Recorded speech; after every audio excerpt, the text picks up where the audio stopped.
All fighting games are. Ooh, how do we describe this past week? Because I was thinking, like a few days ago, I was thinking, like, yeah, this next FGA is just gonna be me going, like, hey, Alex still ain't here. I'm still excited for Alex. I was kind of figuring we weren't gonna get any news, And but then we then got we all of the did. news. Yeah, we got a good chunk of it. And I was also like just yesterday thinking, like, oh well, I don't know if you saw, but there was somebody posted like some essay about what's wrong with fighting games today. Oh yes, It I must think be. I have that saved because I was like, I'm gonna if we need time, I'm gonna bring that up as a topic. Yeah, yeah. Well, it must be the fucking third time this year, but nonetheless, Yeah. that one got a lot more interaction than is typical. I mean, the thing And I is was that like, we could be can we talking about also different. talk about this because it's a stacked FGA? Yeah, we'll see. I mean, we could also be talking about different posts because from what I've been keeping tabs on, there were like 2 of those posts that went like higher engagement than usual. Okay. So either which way, I guess to start us off, Rival School's Japanese exclusive board game mode has been translated to English by fans. Really? Yes, Oh, is that what Guile Windquote was talking about? probably yes. That explains a lot.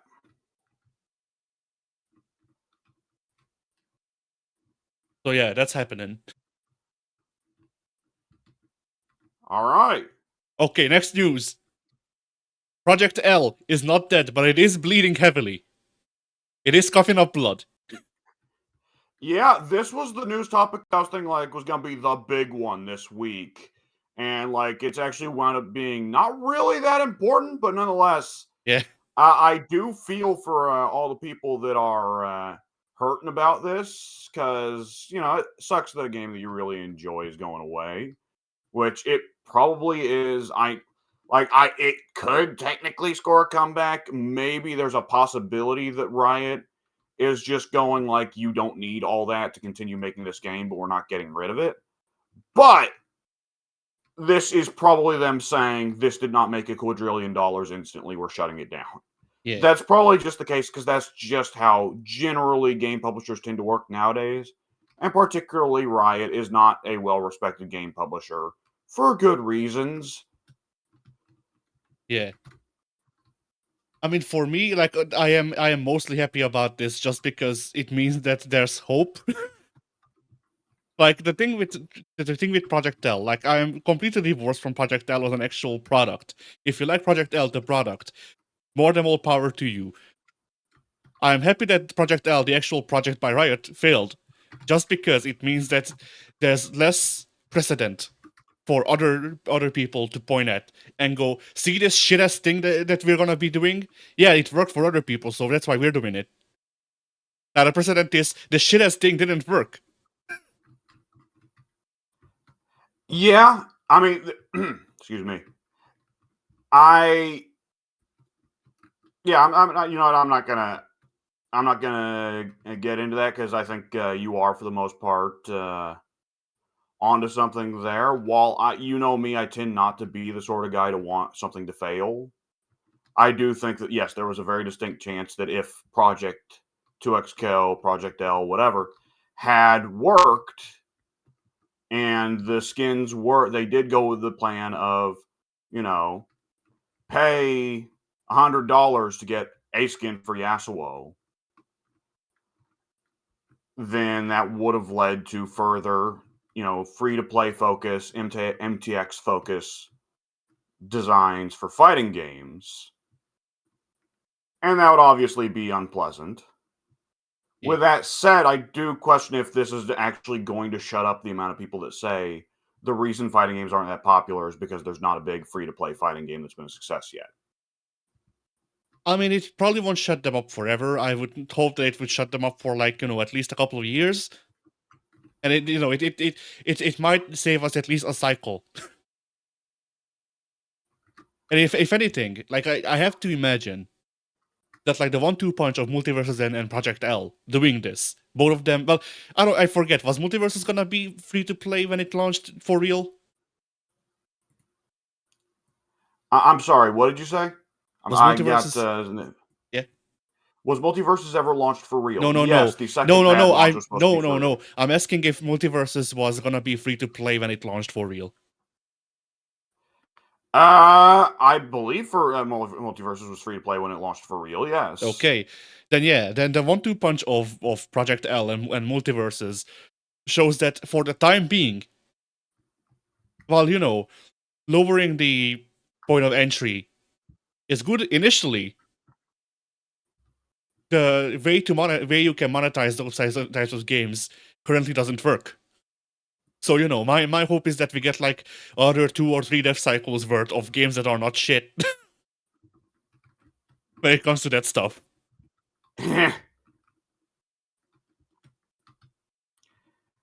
I think to a certain degree what we're talking about, like, I don't see it really stopping people from still saying this the secret that fighting games, the magic sauce that people are waiting on for fighting games. And I should note here, we're not talking about corporate heads when we talk about this. I'm sure there are plenty of corporate heads that do hold the opinion still that the magic sauce fighting games need to be a success is, free to play and MTX focus. But when I talk about this, I'm talking about YouTubers that you and I Yeah. enjoy. This is an opinion that Pat and Wooly of the Super Best Friends and now Castle Super Beast have repeatedly expressed that they feel that fighting games, a large part of why fighting games have not been a success when other complex video games have been, boils down to that it is difficult to get into fighting games if you are a kid with no budget because you have to pay $60 up front. And I don't think that for their intents and purposes, this has proven them wrong as far as they are concerned, because they're looking at this and simply saying it did not fail because of the model. It failed because Riot had no confidence, or alternatively, though even this I don't see happening, especially because there's a good chance Wooly will meet the cannons at some point in real life in person, which, by the way, I have something to note for that because I just the other day saw a funny video. But they will alternatively, but probably not because they, on the chance they run into the cannons in person, say the problem was not the monetization model.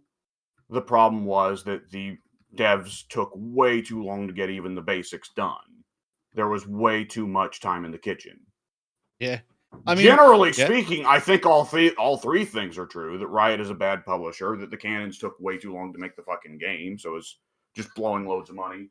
And I don't think the model was very good. Yeah. But nonetheless, they have 2 things they can point to blame other than the free-to-play model. Yeah.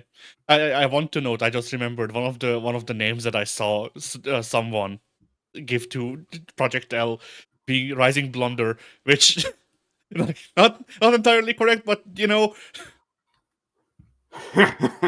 but also the main thing that I wanted to say actually concerning that topic is the influencers or whatever what have you whatever you want to call them bringing up the topic is that Max Dude has been the biggest proponent of wanting free to play fighting games, and after they announced this, he put out a video going, you know what, actually no, it doesn't work. Yeah, that'll be one funny thing is the YouTubers that are actually willing to eat crow and say I fucked up. Yeah. Which Max generally is. Pat and Wooly both differ because both of them have things they can get anal retentive about and say no. Yeah. But yeah, either which way, I do think there is still going to be talk about this, and it's going to be interesting because there was also, simultaneously a bit of news about Dead or Alive 6 coming back, and Dead or Alive 6. What went wrong there is the free to play model not really working out well for them. Yeah. But nonetheless, excuse me. Nonetheless, well, what was I intending to say? Well, there's not like a lot of I can think to say. I did just see something though before we hopped on, like maybe a half hour ahead of time. Yeah. Which was there was concern about the upcoming big update for Project L. And people were wondering, oh no, are they going to, as a last ditch effort to make some money, go, hey, actually, it's time for us to remove all the game's systems because what was wrong with the game was that it wasn't simplified enough, right? Yeah, no, they're not doing that, I don't think. Yeah, I haven't looked into the changes because I don't know Project L nearly well enough. But I did see one of the developers explicitly just say, like, they simply they quote tweeted the patch notes and then just simply quote tweeted it. The skill ceiling for Project L is staying very, very high. I just found that interesting because I think that is still going to be a very realistic temptation for a lot of game devs. I mean, it will probably always be a realistic temptation, right? Yeah. Either which way, what's the next topic? Because it's pretty well, it's kaput. I might play Project L at some point. Hopefully it's a multiversus sort of deal where if you get in before they shut the game down, you get to keep it. It's hard Though to who say. knows? It might be an always on. Also, It yeah, might be one of one those. thing that I learned. Oh, go ahead. One thing that I learned about Project L that I found very funny personally is that even if I wasn't so against Riot, we couldn't have played Project L through any ways that wasn't Parsec. Wanna know why? Oh, I always figured that was how it would happen. But yeah, but it has crossplay and shit. But do you wanna know why we couldn't have played Project L? Why is that? They fucking region locked the multiplayer. Yeah, of course they did. That's a thing you do nowadays. That's a thing that happens in the year of our Lord 2026. Okay, that makes me wonder then what Riot was doing with that, because Riot always has some fucking thing they're doing there. So yeah, that's like I had read that and I went like, okay, even if the game didn't like immediately fucking collapse from a heart failure, what do you mean? I don't know. They don't want people having. I don't know. I honestly don't know. I was never able much to figure out the reason for region locking back in the day when it was popular. Back when like NRS was real bad about it. Yeah, I mean, like the theory with region locking way back when was that they wanted you to have a baseline experience with the multiplayer, and if you go like past your region for the servers or whatever, then your experience will be worse than what they wanted you to have. That was the line that they used to sell. But like motherfuckers, you literally made GGPO. Or is GGPO that fucking bad? Like I know it's not. But like is the GGPO that you use so out of fucking date that it cannot handle connections from across the pond while being playable? Yeah. That gets a little awkward. I wonder if somebody at Riot said, "Okay, so we've brought in the guys who are like considered the legends of fighting game online, design and all that. So we're part of the game's ads, part of the game's marketing is fundamentally going to be built on, hey, we have the best netcode, the best online you can get in fighting games. So we should also region lock it to make sure nobody can hop on from parts of the world that'll screw that up. Just not understanding how big or how little of a difference that makes. Just simply some Joe marketing going, we have to make sure nobody can fuck this up. Maybe. That like Project L. The more I learn about Project L, the more it baffles me. I will say, don't let this go to your head though, because I don't think the GTA 6 will fail on the level. Oh no, I know GTA 6 is not failing. Like the GTA, like fucking the Cannon brother, not the Cannon brothers. Fucking hell, I'm confusing my people. The fucking The Hauser brothers. Hauser brothers, yes. The Hauser brothers could be revealed to actually have been Jeffrey Epstein in a trench coat. and like the Benz already was. No. He hung out with Jeffrey Epstein. He wasn't Jeffrey Epstein. You can't prove that. I guess anyway. That's true. But yeah, so either which way.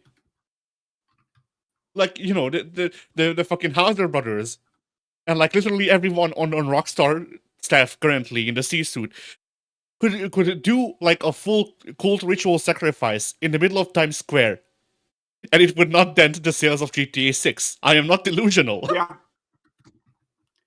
People really want the game that lets them steal any car and kill anyone on the street. Yeah. Oh shit. So anyway, we know how many people Marvel Tocom will have on launch. Yes. A number that I think would be disappointing to most people, but I remember. Do you remember when the screen full of Doctor Dooms was making the rounds and people were going, "Oh my god, 40 characters at launch"? Yeah. Yeah. I'm pretty certain you and I both went at the time that there's not going to be anywhere near that amount of characters. Are you fucking crazy? Yeah, no, I think they're like 2 to 6 people off from what we expected, I think. Yeah, I think they did undershoot our number because I was saying like, okay, well, it's going to be higher than Street Fighter 5 at 16 characters, but for a 4-character tag roster, how quickly are you going to burn through it? Yeah, the answer is apparently pretty fast. Yeah, like I think what we said is that it's going to have around 24 or 22 to 26, somewhere around those lines. Yeah, and yeah, it has 20. So yeah. Which is a rather small amount for a tag game that would have 3 characters, let alone a game that would have 4 characters. Yeah. So someone did the math. I have not. Yeah. I have not been seeing people get too upset about it, which is unusual. I guess because a lot of people already were probably pretty upset by like everyone playing the beta and going, "Hey, this is really shallow." Yeah. So someone did the math, and apparently, to have a similar roster in a 1v1 fighting game, it would need to have 5 playable characters. Well, yeah, in order to burn through the whole roster in 3 matches, yes. That, I mean, granted, it's somewhat of an unfair comparison because it's assuming that nobody's going to reuse characters and all that. But nonetheless, it does look more than a little bit silly. Excuse me. It also is going to result in something that, granted, to a certain degree was going to happen no matter what, because people are going to always get mad about the characters getting in that they don't want to get in, and the characters they wanted to get in not getting in. But 20 character roster is going to result in people pitching more of a fit when they reveal characters in the future, like, Danger. Yeah. Like Magic. Why the fuck is she here? I don't care much for Magic. I don't think you care much for Magic. Haven't asked Pink. But Magic is like actually way more relevant than I think either of us would really have anticipated. I mean, she's getting. She's not a fucking all-star though, but I do think she's on the level of the lower level X-Men. And unlike Gambit, she's a waifu. Yeah. I think they revealed that there's gonna be a Fortnite skin season for fucking Magic and Luna Snow, two most classic X-Men you can think of. Yeah, what is Marvel doing with the people at Arxis, I wonder? Because Arxis, I would ordinarily anticipate if you offered them $1 billion zillion to make an alternate costume in Guilty Gear, they would still tell you, no, fuck off. Yeah, maybe. Maybe the idea is that Magic and her sorts of characters sell really well in Marvel Rivals. So maybe if we just put her in this game too, this game will also sell good. I think there is if they are willing to commit to it, a general case that people will buy games for characters that they're horny for. Yeah, but like the thing is that in Rivals at least, the thing that, but at least as far as I know, as far as I can tell, the major thing driving the sales for Magic, for Luna Snow, for them, those sorts of characters is the skins. It's the fact that you can play dress up, and then you don't always have to look at the same as in the same outfit. Yeah. Whereas with Krokon, like there will be. Wait, no. Fuck, the Arxis is getting tortured. Did you see the DLC advertisement they put out? I glanced over, but I did not pay a whole lot of attention to the details. So there's timed skins. Oh, I did not hear about this. So if you buy the deluxe edition of Tokon, then you get classic Captain America, classic Iron Man, and I forget who else skins for a year. Oh, but they take the skins away from you after that time? I don't know. The wording that I saw surrounding it seemed to suggest so, yes. But I can't be sure. That'd be really strange to have where they give you a DLC, but only for a year, and then they take it back. Yeah, I mean, if it works that way, I would imagine people would be extremely upset and say, fuck you, Arxis. Yeah. The more likely way that they might be doing it, in my opinion, is that you have a year to buy the deluxe edition to get these skins. And then after that, you're just getting fucking nothing for that extra money. Fuck you.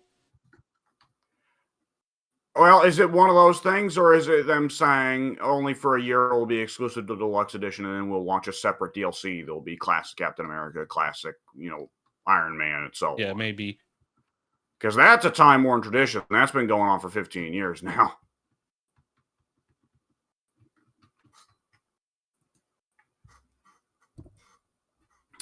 That is, either which way, though, it is a very small roster for a tag game, and that is unfortunate. I do think Tokon has generally suffered from a issue of it had a very hype announcement, and then everything that they have announced since then has been a disappointment of some stroke.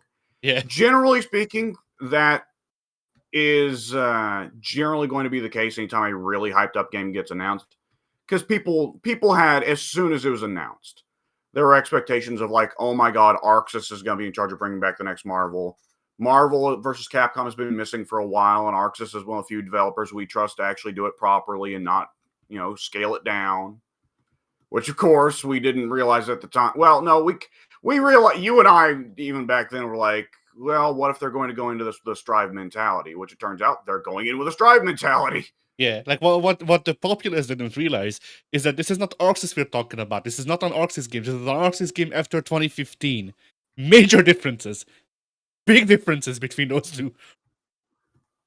With that said, have you seen people talking about what was subtly revealed in the gameplay for that trailer? Not the details, X-Men trailer. not the details, but I did see that the lead director, I want to say, or something like that, put out a tweet saying, yeah, we're actually listening to fan feedback for once. Yeah. They upped the combo limit, which I think is still ridiculous as a mechanic altogether, but they fucking raised the combo limit. I mean, they took it from their favorite fighting game, Mortal Kombat Trilogy. Yeah. But they also, people do not know how this is working just yet, because obviously we haven't got our hands on it, but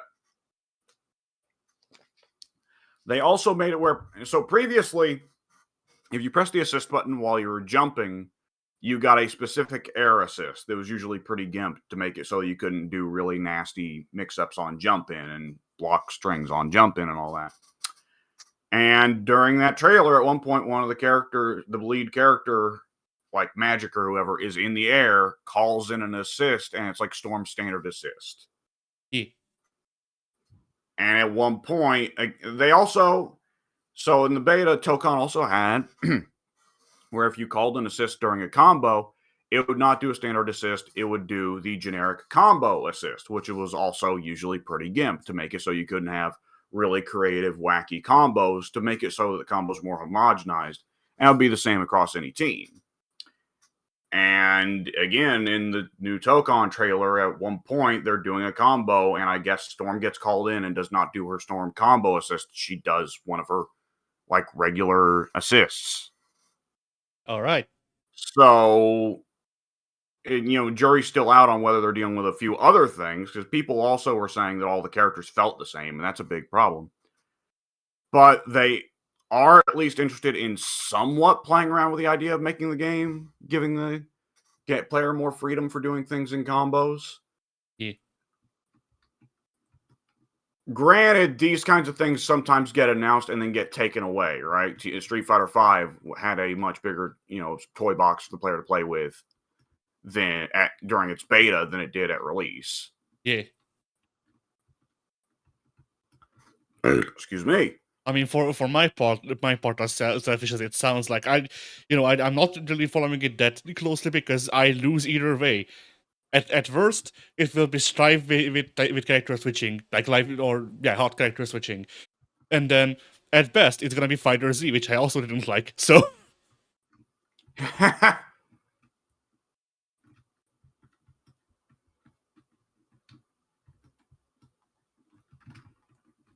on this time it's Spider-Man instead of Goku. Yeah. Well, there's probably still going to be a load-bearing Goku in there. True.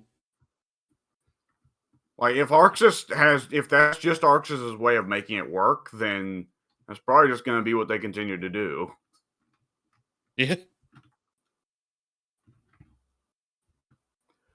Goku's carried 3 separate anime series, probably more, and also at this point at least 2 fighting games on his back.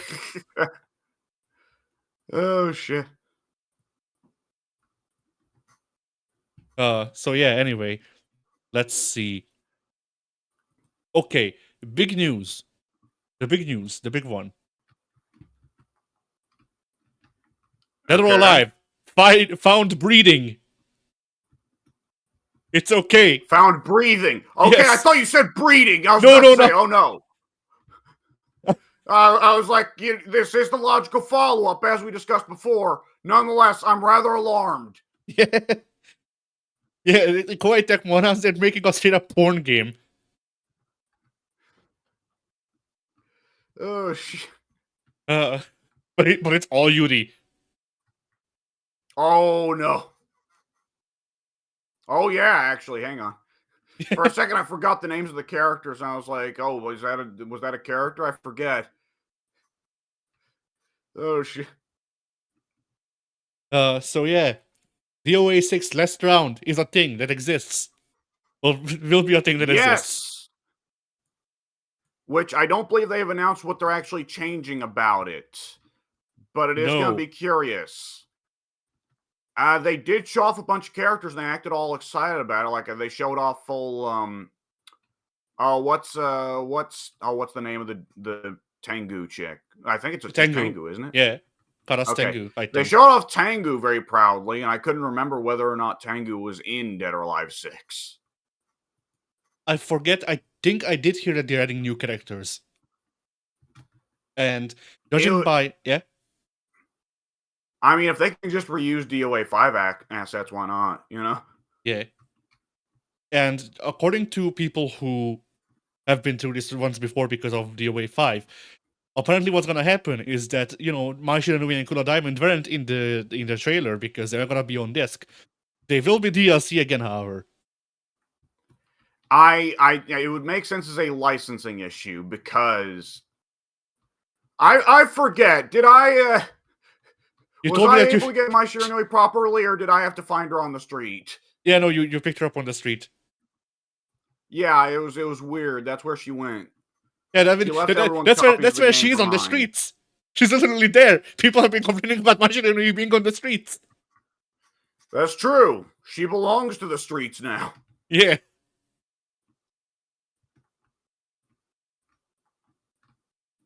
So yeah. I'm happy about this because it means that we have an alternative to Virtua Fighter that isn't slow as fuck.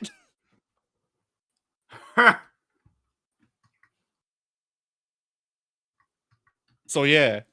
That is gonna be interesting to see what they change and how they change it. Hopefully, this means that the buy like a paint color for your character's hair for $5 that's single use thing goes away. Yeah, that weirdness, that or like, hopefully it means that, or it's just gonna be like, no, you can just change their hair on the fly. That's just a full free feature now.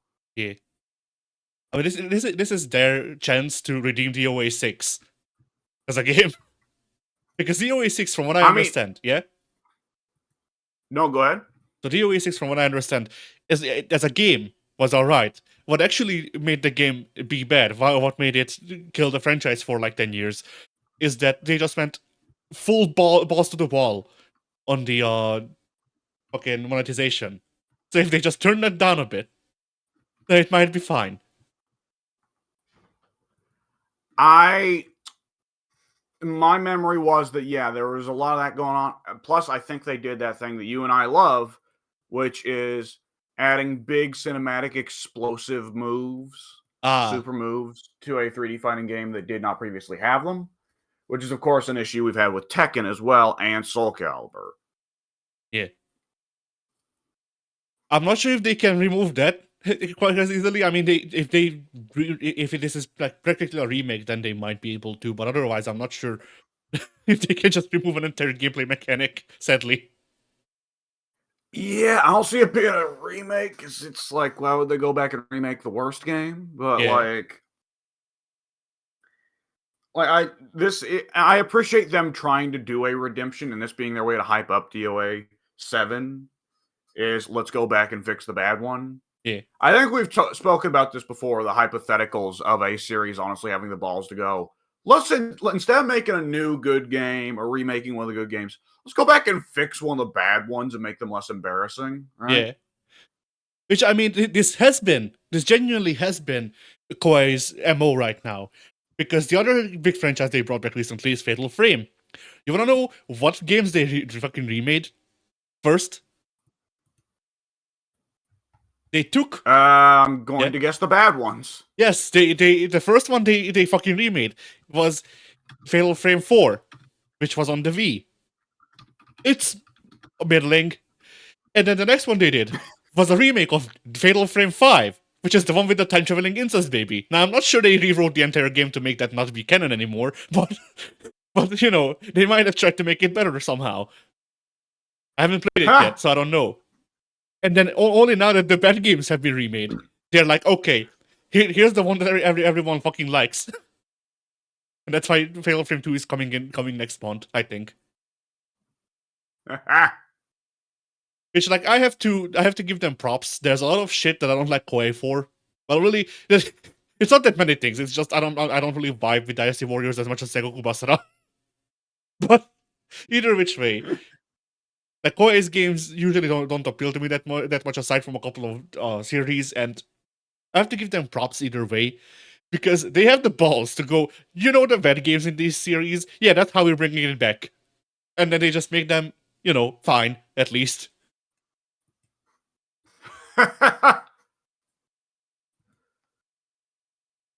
And then, yes, Oh, DoA 7.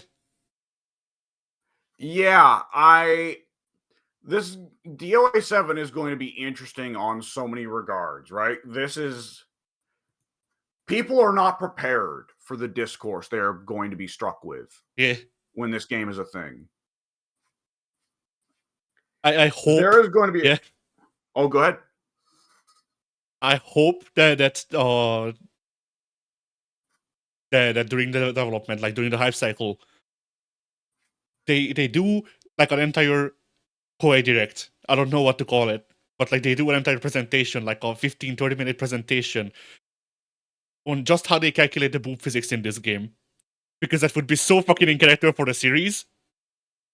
It would. And while that's happening, like whenever we cut to the talking head of the person explaining the coding, there's just a framed picture of Itagaki in the background.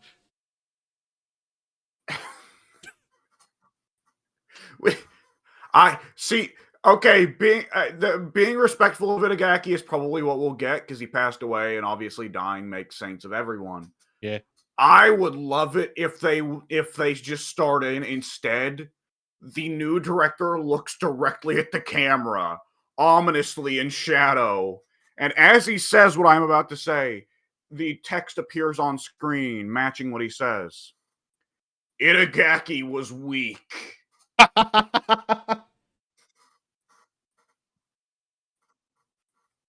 They're adding dick physics to the game too. For 30 years, we have been the lead in the physics of the jiggle, but we have focused too slim, too little. Itagaki's vision was too limited. Merely the boobs. In the year 2027, we cannot limit our vision so little. The times have moved on and called for stronger men. We have now implemented jiggle physics for the ass, for the thighs, for the pecs, for the belly, for the penis and the balls separately.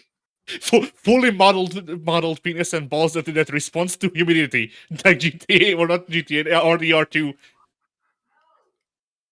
You are going to see things that your mind cannot conceive of, but your libido shall. We did 95% of the work for the source filmmaker people.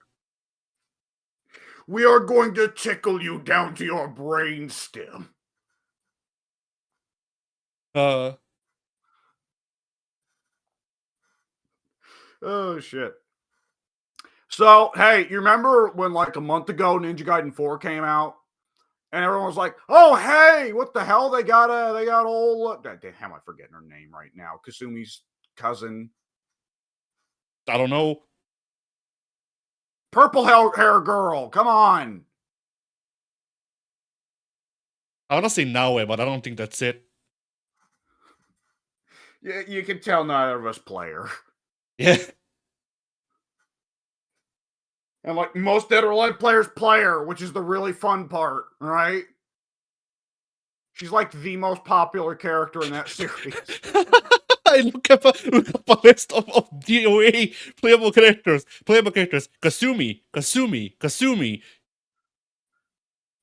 Did you know? Ayane! Okay. Alright, yeah. Okay. So yeah, a month ago, Ninja Gaiden 4 drops, and Ayane's in it, and they didn't hype that up in marketing. But hey, Ayane's here. It's a cute little cameo. Hey, that's a new design. That's a surprise. Also, it's not a censored design. It is very much classic DoA. Get a look at these honkers.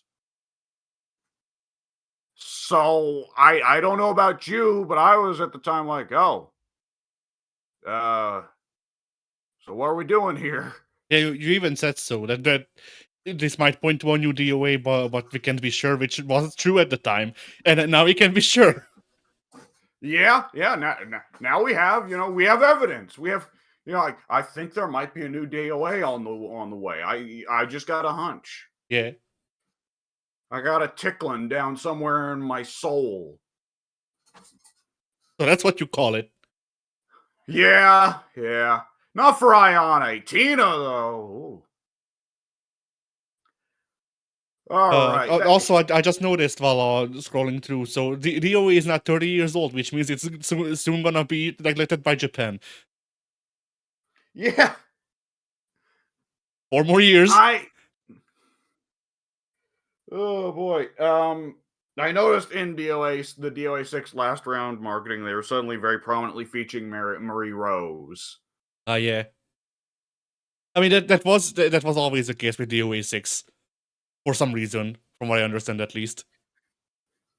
Yeah, I mean, it was the case with DoA 5 as well. If memory serves, she is alarmingly popular. If memory serves, despite being a much younger character, and I mean that in both senses of the word younger, character, she has rapidly gained on Kasumi in terms of, I think, Rule 34 numbers. She might even be number 1 over Kasumi in the year of our Lord 2026.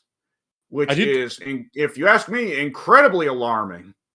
I did notice that the pre-order bonus for DoA 6 Last Round is a made costume for Mary Rose, so Hmm.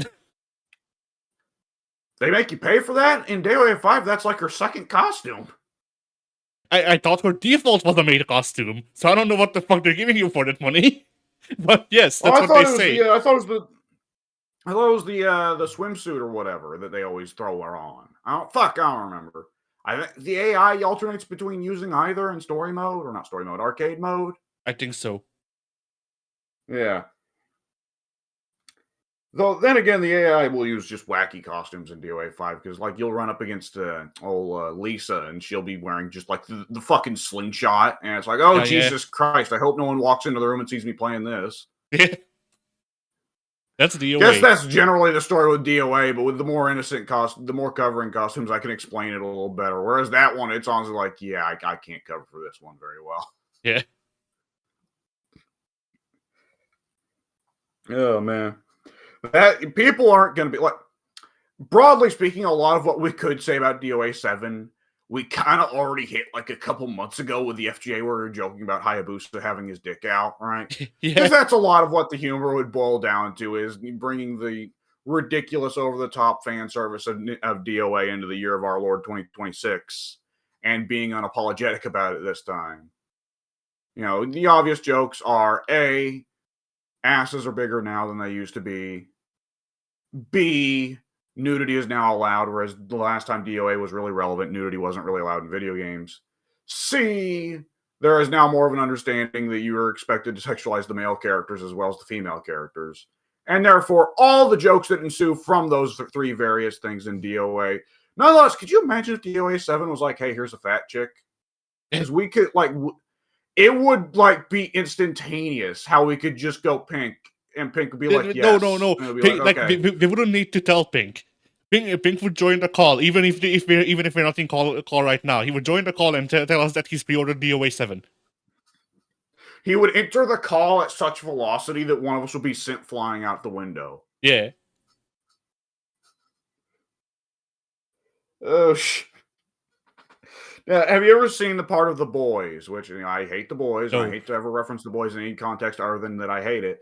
But have you ever seen the part of The Boys where the superhero with super speed accidentally fucking annihilates a woman just because she happened to accidentally be in his path?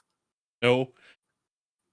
So there's a character in The Boys who is basically the Flash, but a rapist, because of course it's The Boys, and he, at one point they're showing just simply this dude played by Dennis Quaid's son. God bless him. I cannot imagine the pain that comes from being a member of the Quaid family.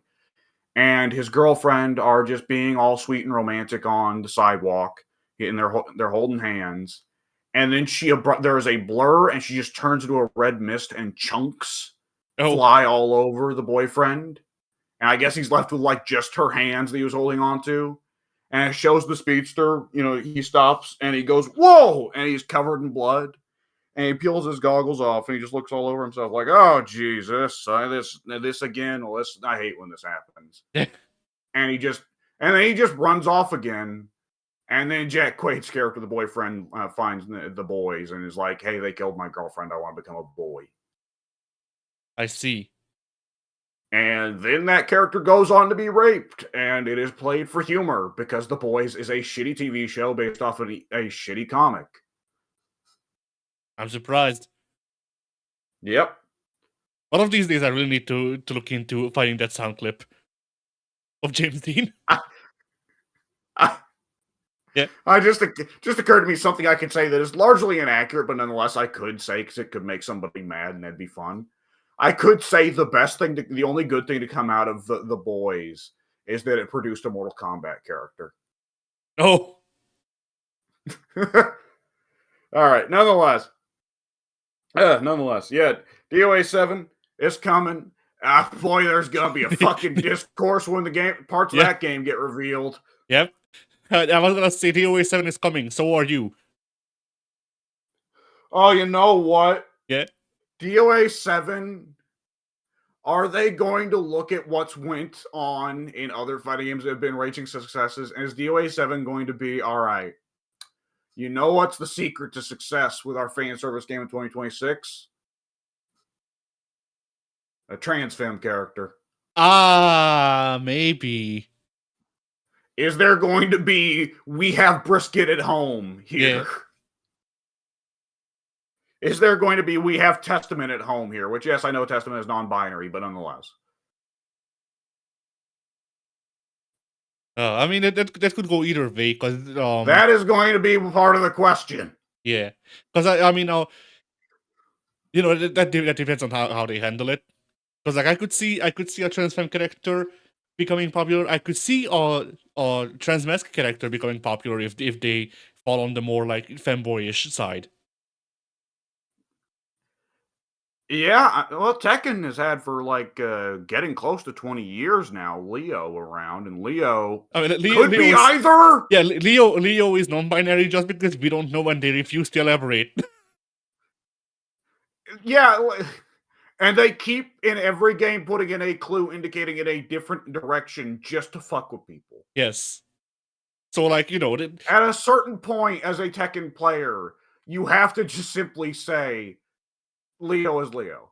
yeah, That's it. That Leo is Leo. yeah. That's what I'm saying. What Like, is in Leo's pants? Tetsuzanko. what is in Leo's pants? Secrets. Oh shit.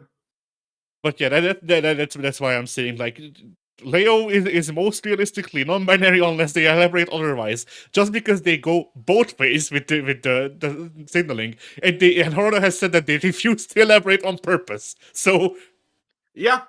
I don't think anyone in Tekken ever refers to Leo with a pronoun. They no, write the dialogue in those games to avoid doing it. no. See, the thing is that like even if memory serves, even when Leo is referred to with pronouns, the pronouns are always gender neutral. Yeah. So Oh shit. so yeah, Leo is most realistically non-binary just because we don't know. So yeah, and then back to Tokon, I actually found the DLC stuff. If you want to take a look at that, but Okay. yeah, so Where are you gonna drop it? the voice text. Okay. I like how Discord says I've been in For Honor for 7 hours. I haven't played For Honor in 7 hours, mind you. You're that's the secret. Is that you play it by not playing it. Yeah. Okay.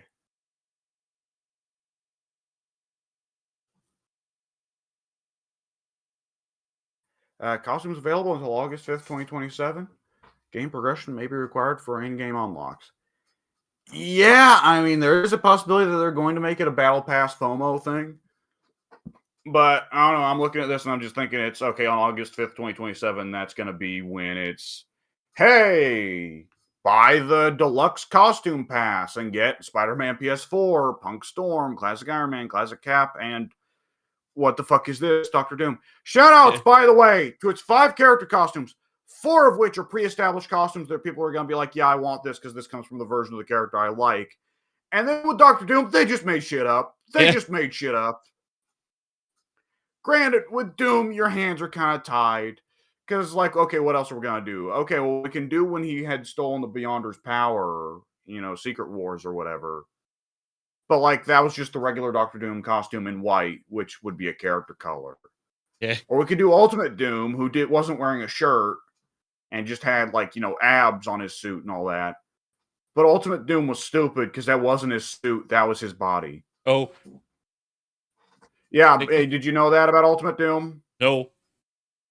Yeah, Ultimate Doom went up in space with the Fantastic Four. When they came down, he got turned into a liquid metal monster. Oh, alright, he's the Terminator. Sure, why not? Yeah, he got turned to the T-1000, and so he chooses to make his body look like that. Okay, sure.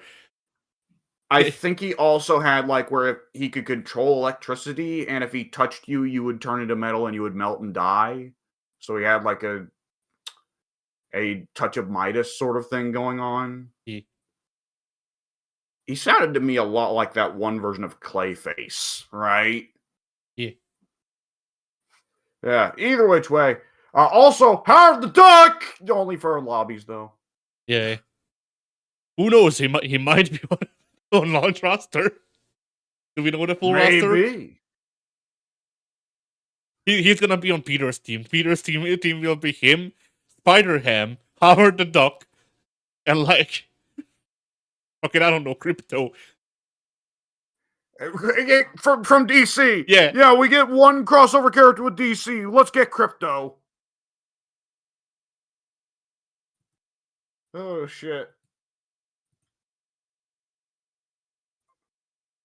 Okay, all right. Yeah, that is odd, but nonetheless. Year one is 4 characters in a stage.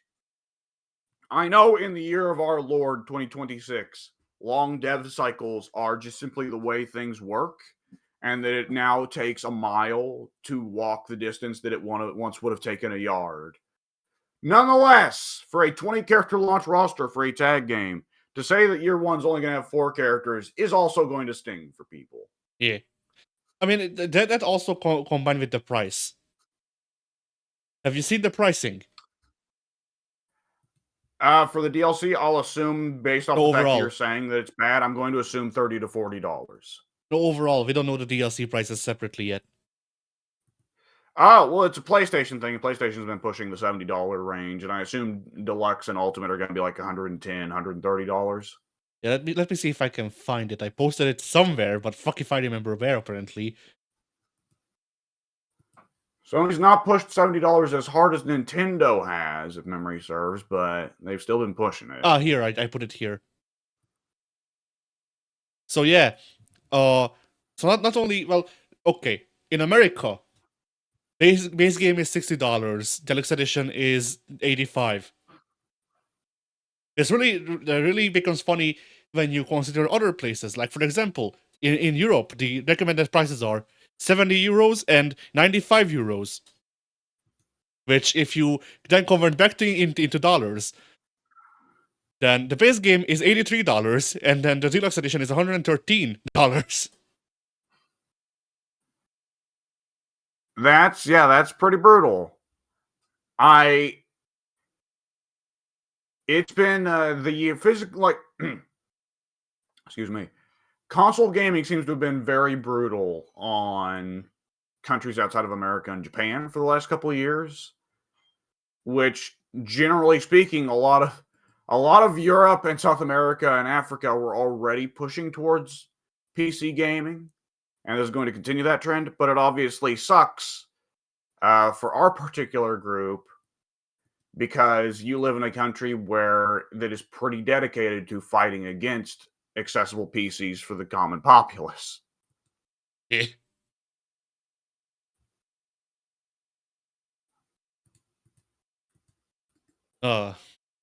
So yeah. And then let's see. Okay, so the topic I have saved, if you want to talk about it, is okay. Is this the thing? Maybe I'll read you the headline. Fighting games have a product design problem. Yep. Yep. Okay, I read this a few days ago. Have you read this? Yes, I have read. I didn't read the article. I did read I didn't read the source article. I did read the Cliff Notes version that I saw. They came across it as.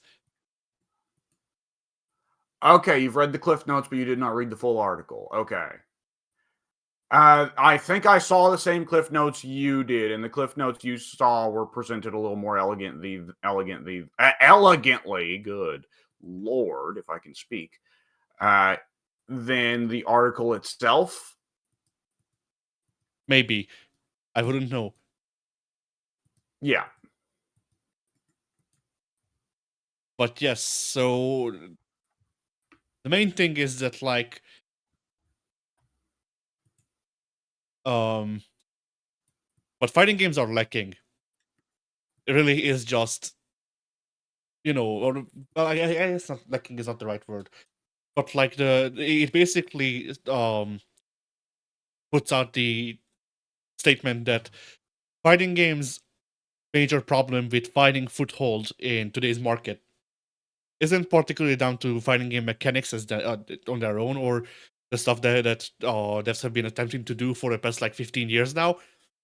but it's more so a problem with the way fighting games are designed when it comes to, what parts they focus on. At least that's what I understood from the thing.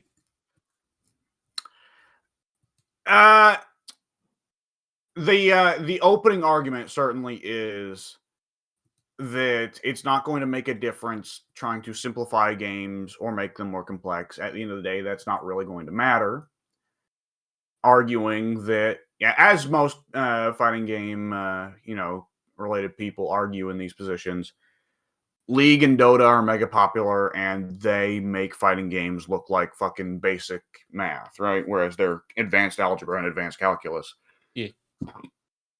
And the follow-up, then the next point they try to hit is, just for the opening points of saying that toxic positivity is a problem in fighting games.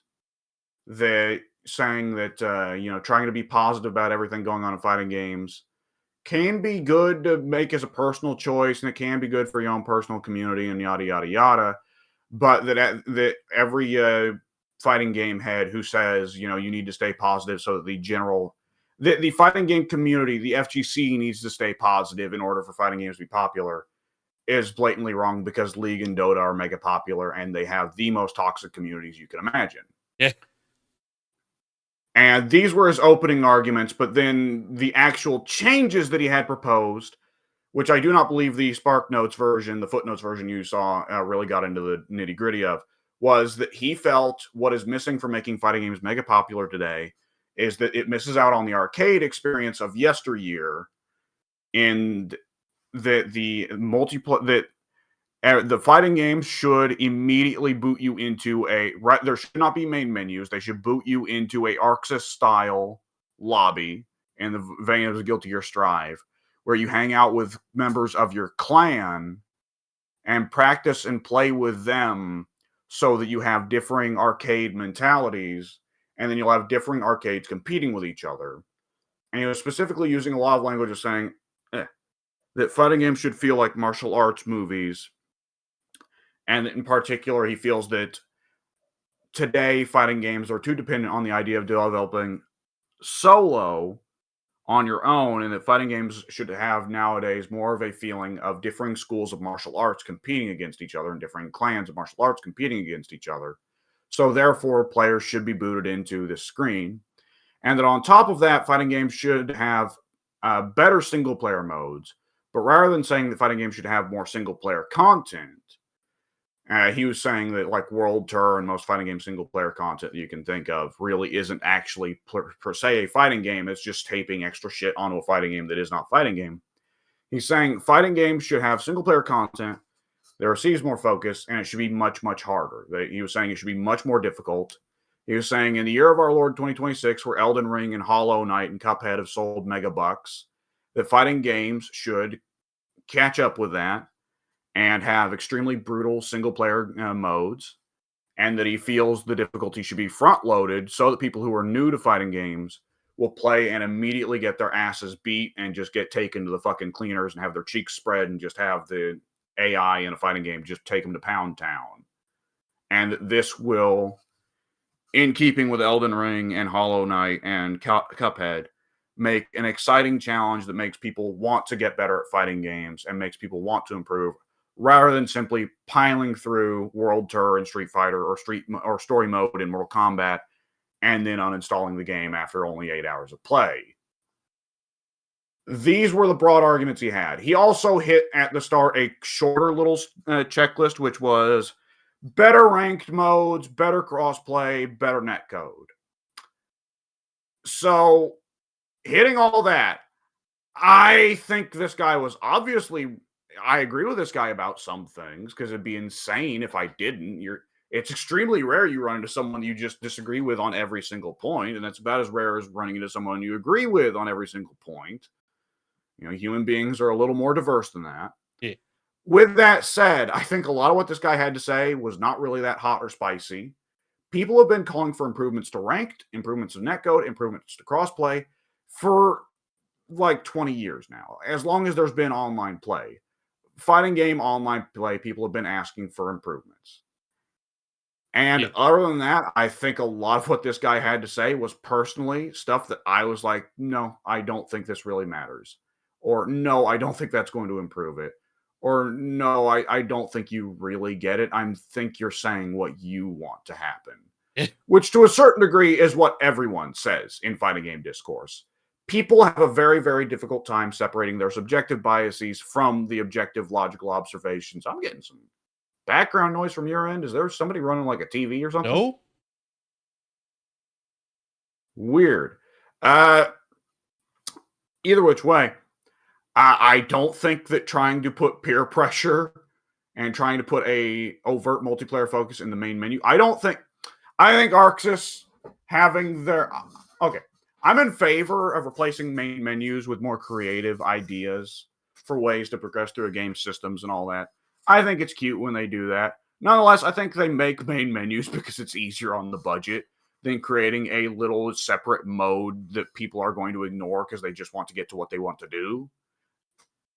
And with Arxis in particular, I fucking hate it when they force me into go explore this multiplayer world. And it's like, no, fuck you. I just want to either go to the lab or go to arcade mode or go to ranked. I don't want to roam this world and see these assholes running around with their little Beerus avatars and their little Frieza avatars. And I don't want to have to run past the view replays, casual mode, online team play, news. I don't want to have to run past all that shit to get to the lab or arcade or ranked, which are the three things I want to play if I'm playing Dragon Ball. And I appreciate the Guilty Gear doesn't force that on me. And so I'd find it annoying if more fighting games were to Jesus Christ, what was that? I'm trying to figure out what the source of the sound is. I've narrowed it down to my audio interface, which is bad. But yeah, I'm trying to figure it out. It comes up with a new problem for you every fucking week, doesn't it? Yeah.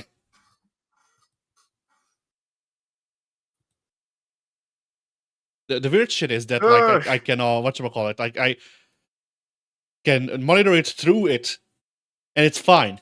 So I don't know what the fuck is the problem. Anyway, continue. Okay, yeah, I don't. I think there is something to be said for that. Yes, a large part of why fighting games have declined in popularity is the lack of the arcade environment. But I think there's also something to be said for you can't bring that back. Because fundamentally, the arcade environment was people were forced to partake in a social activity in order to play the fighting game at all. And if people are going to have the ability to, there are a lot of people who, if they can choose to engage in an activity in the least social way possible and not interact with people, they're going to choose to do that. And it's not just because they're loners or because they're misanthropes, but a lot of people very understandably say, I don't want other people to have control over the ways that I spend my time. I don't want other people to have controls over the way that I enjoy my hobbies. Some people are assholes. I prefer a more controlled environment, yada, yada, yada. There's that to begin with. And on top of that, knowing people in person is always fundamentally a different experience from knowing people online. And if you happen to already be part of a pre-existing fighting game community through Discord or what have you, then you can have a close interaction with these other fighting game players and you can form a team mentality and this is the way we do things and yada, yada, yada. But at that point, the game's not doing it. Discord did. And you did because you sought that out. But fighting games as a social medium in and of themselves will not work. MMOs are pretty well the only video game that you can really work as a social medium in that way. Not anymore. And it's also a very different beast now. But trying to make any other video game into a social medium is not really going to work because people don't get on for that sort of thing. And if you do get on for that sort of thing, you're just going to find your efforts wasted because people are not going to reciprocate. Yeah. I'd also this is not yeah. Like if you do get a few clans that are able to assemble like this, they're either going to boil down to just being the pro competitive scene that we already have, or B, be so few in number that they aren't really going to be anything noteworthy. It'll be a lot of effort for very little return. Yeah.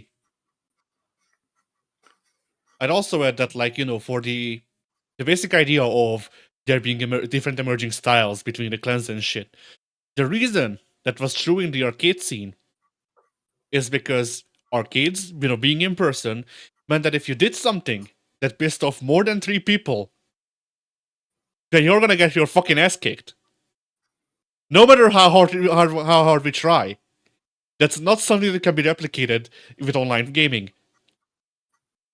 The only thing they can do is remove you from the clan. Yeah. The thing is, what this guy really wants is something that can still exist today in the form of locals. But a lot of people just don't want to do that. They don't want to go to have those social interactions. Whether it's because they think people are assholes, or it's because they're loners, or because they think the people who attend locals are smelly. They're just going to be that way. And the more that you try and force people into that, the more the people are just going to go, I'm just not going to play your fucking game then. Yeah. I mean, also on top of this, sometimes it depends on where you are. Because in America, you can fucking spit and you'll find locals. The closest locals to me is, I think, in the capital, maybe. I'm not sure if that one doesn't exist, because that's one I made up. That's one I think maybe exists, because I maybe heard of it once. If that doesn't exist anymore, the closest local to me is in fucking Germany. Yeah, I would be shocked if Budapest doesn't have something, because Budapest is such a big city, but the rest of Hungary, that's anyone's fucking guess. Yeah, and then if you say this to FGC people, to people entrenched in the community aspect of the FGC, then they just go, oh well, then make your own local. Yeah, bitch, that's exactly what I want to do. I want to, get 5 more consoles, 18 more TVs, the same games 4 Rent more out a times. locale. Yes, and then rent out a place so I can invite random people. Invite random people who will probably complain about, if they are expected to pay for anything, let alone the cost of entry just to get in the door. Yeah. And who knows if they'll even be nice people. But nonetheless, that's all the issues with the clan model. And by all means, run a fun little side mode where you can sign up for a clan and fight. Sure. But many fighting games now already do that. Yeah. And as for the single player thing, I think this guy wildly. Here's something. What is the I forget what's the name of that effect, that psychological effect, where once you're, when you start a new hobby, it seems like the easiest thing in the world. And the better you get at it, the harder it gets until you get over the hill, and then it's the easiest thing in the world again. I don't know. I know the effect, but I forget the name of it as well. It's like the Scully something or other. The only way I can remember the Scully thing is because when I think of this law, I just think of the character Scully from X-Files. But nonetheless, this is another thing that gets to be when people have gotten in so deep that they can no longer remember how it felt to be confused by something and not understand what's going on. Joe Blow down the row can get into Elden Ring, Hollow Knight, and Cuphead and just go, oh, well, there's hitting and there's getting hit. There's dodging. There you go. And they're going to obviously miss a lot of the finer details on Elden Ring, Hollow Knight, and Cuphead. But generally speaking, those are games where you can go solely off of visuals. And the visuals, the characters, the moves they do are generally slow enough that the human reaction speed can register it. So people can operate in those games off of reaction speed, except for the very hard bosses that they will learn to try and operate off of prediction, though even then they still try to operate off of reaction speed, and they will not try to learn, and they will just keep hammering their head against it until they're able to win through sheer reaction speed. In fighting games, this is not realistic. You cannot design a fighting game to ever work around reaction speed actually being something that really determines whether you can deal with anything but a select few moves in a move set. And even then, a major element of fighting game psychology is deliberately messing with your opponent so that their reaction speed slows, so that you can hit them with moves that would otherwise be beaten by reaction speed. In a fighting game, you could maybe do an Elden Ring, Cuphead, Hollow Knight style boss if it's a non-playable character. If you are going to take the Red Earth approach of most of this roster is non-playable, made up of bosses that are meant to be OP in some ways and yet underpowered in other ways because they were not designed to be played, they were designed to be played against. I do not see a fighting game in the year of our Lord 2026 making that choice because I think nowadays, even your average casual player, when they get into a fighting game, expect that they can play everyone who's on the roster and will be very confused if they can't. Yeah. This is also, I think that making a fighting game ultra difficult also is kind of going past. Fighting games have more of a public reputation and a public history than, let's say, Metroidvanias did or Shmups did. Well, no, Shmups had a public reputation, but Shmups were already famous for being difficult. If you're going into Cuphead and you had an understanding of Shmups, you're going, Cuphead's not a okay, shmup, though. Okay, yes, I know you're a shmup guy, so no, you it's a have run and gun. opinions about this. It's a run and gun. Well, no, it's not okay, really a there run you and go, gun. it's a run and It's an action platformer, but technically it's a run and gun. It depends. What do you count Mega Man as? I would classify Okay. Mega Man as an action platformer. In which case, Cuphead is also an action platformer. But I've seen people call it a run and gun. So either which way. All right, here's what I'm going to say, and I know this is just going to offend you on some level, but I'm sorry. Let's say I am very dumb and not experienced in this genre at all. I am looking at Cuphead, I'm coming in, I'm going, this is like Contra or Metal Slug. Not true, but sure. That's a run and gun. Yeah, it's not going to be true to the genres for people who are passionate about this stuff, I know. But Contra and Metal Slug have pre-existing reputations of being very difficult, going back to arcade and NES days when there was more of an expectation that every video game would be difficult. Fighting games don't really have this reputation going in. And what reputation they have is that when fighting games are hard, it's bullshit because it's unreactable stuff. Even Contra and Metal Slug, there was an understanding of you come back, and if it's unreactable stuff, it's still stuff that's predictable because it always moves in certain patterns. Yeah. Contra and Metal Slug, the enemies always spawn here. They always attack in this way. Oh, no, they don't. You can expect this. No. Well, okay, yes. No, I'm not knowledgeable enough on the series to say. Yeah, in Contra, in Metal Slug, I'm not knowledgeable enough myself. But in Contra, I can know for sure.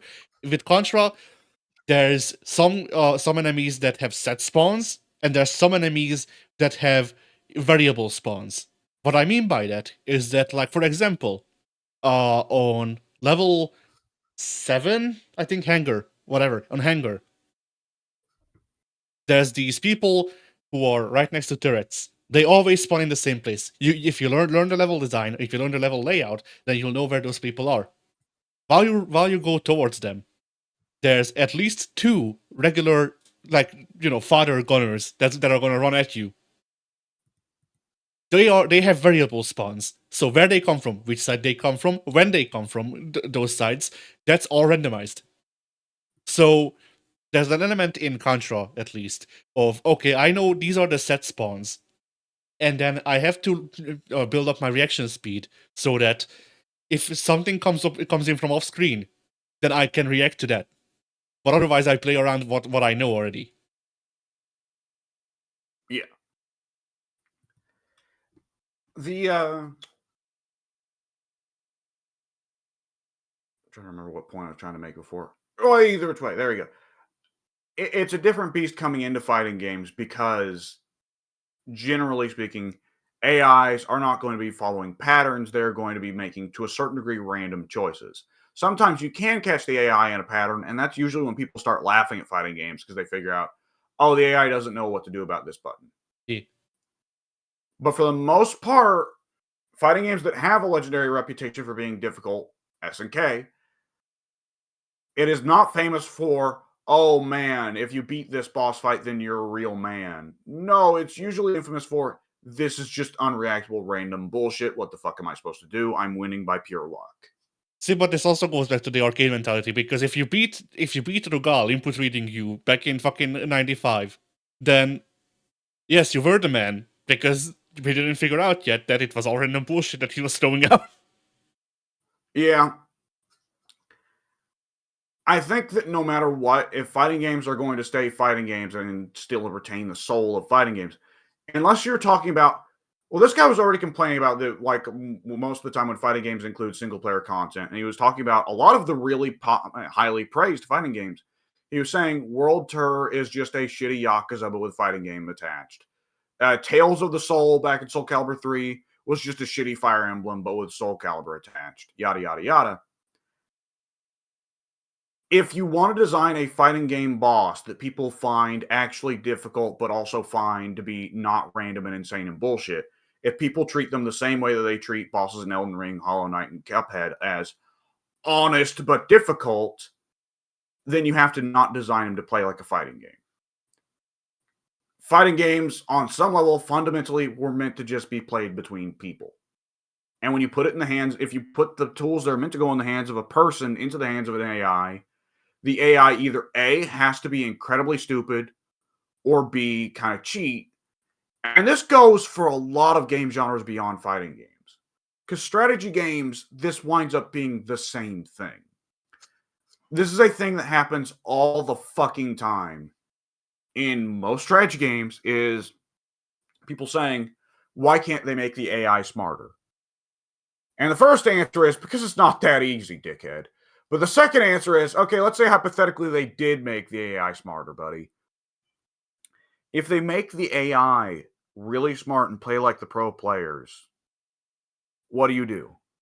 Yeah. Because the AI, like a PvP environment is different from a PvE environment, because PvE as a general rule is built around the AI in any video game that is considered fair is going to be predictable, and it boils down to, do you know how to deal with this or do you not know how to deal with this?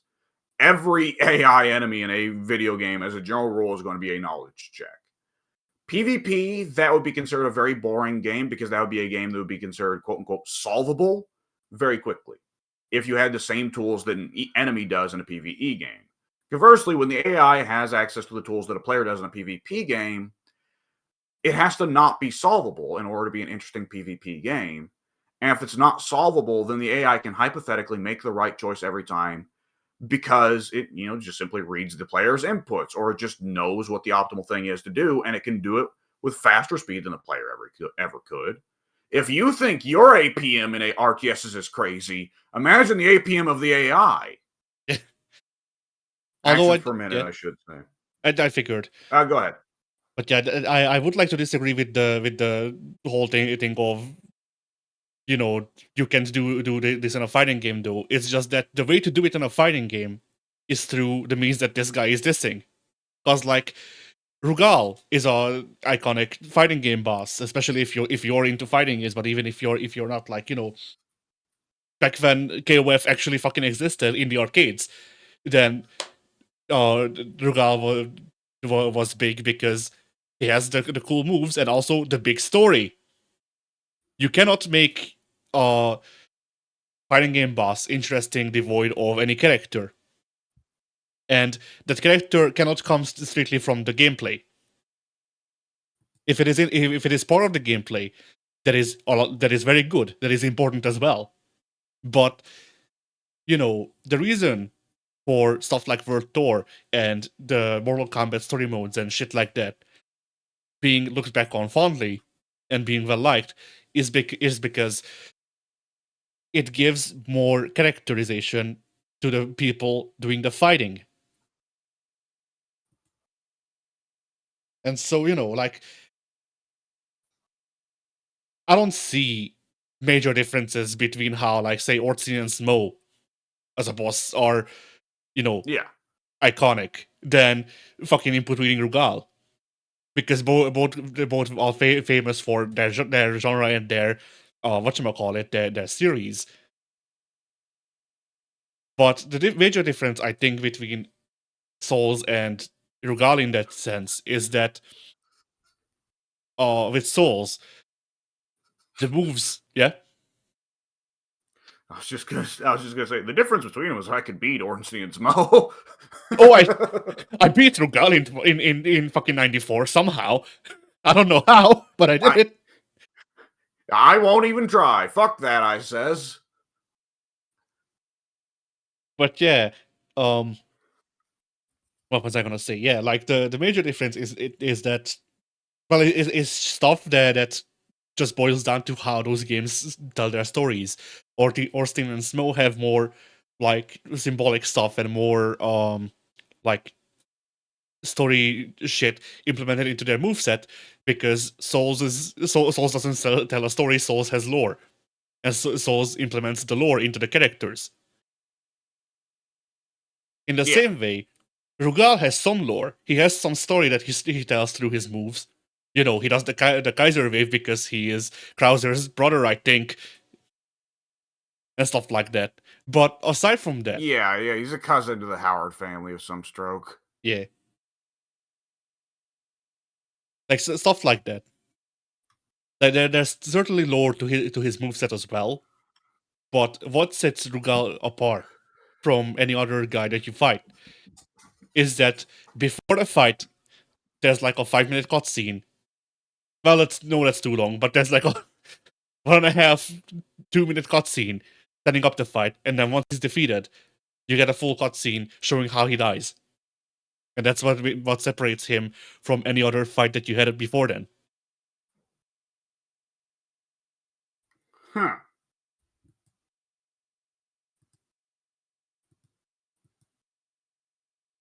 Like, you know, story single player stuff can be important, but boiling it down to I want a more involved tutorial for the game. Like, I can tell you, as someone who actually engages with tutorials in video games, no one will fucking play that. No Yeah. one will want to play that In because, fairness, he did explicitly say you can't do tutorials because no one wants to play a tutorial. well, yeah, but directly, if you go, you can do tutorials, but we're gonna make it so you have to use these kinds of fucking enemies, and you can only beat them this one way. That's a fucking tutorial, my man. That's how that works. Yeah. Yeah.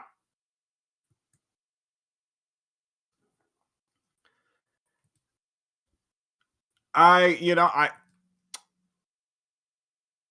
can commend taking a hard stance of saying that. Okay, I if he had just been about, even though I disagree with what he feels single player should be, if he had just simply said fighting games aren't going to get more popular until they implement better single player content, then even though I disagree with the content he believes should be implemented, I would say I do think he's generally correct. Yeah, However, he also devoted a good chunk of it to saying that the secret to making fighting games more popular is better online play.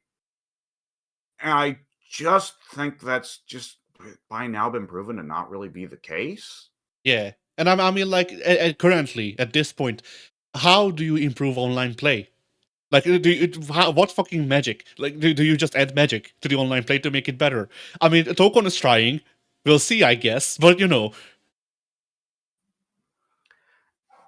I think to a certain degree what goes on here is that the average Joe playing the fighting game, I think it's relatively rare that someone plays a fighting game and is knowingly, like, if you ask them why do you play the fighting game, they will probably say because I enjoy playing the game. yeah, And not just for any any game, like just for any game. If you ask Joe from down the row, why do you like playing Fortnite? It's because I enjoy playing Fortnite. Okay. But what is it that keeps him coming back to Fortnite? Well, I gotta go back in and I gotta get my battle pass finished.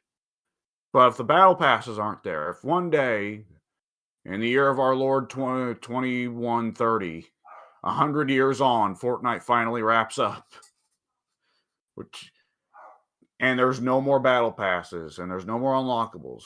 Joe from down the row with his immortality pill that he presumably has. Look, you may have to follow me on this example. It's getting a little weird, I know. yeah. At which Joe point, from down the at which road, point do you turn into Doctor Manhattan? right? Joe from down the row is no longer playing Fortnite. You ask him, well, hey, you've been playing a lot of Fortnite lately? No, actually, I haven't.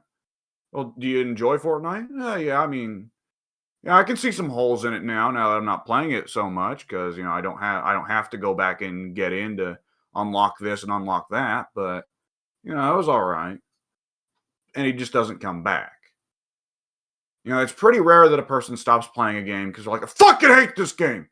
Usually, they just taper off because they like, yeah, well, I unlocked what I wanted to unlock, and I like the game, but I unlocked what I want to unlock.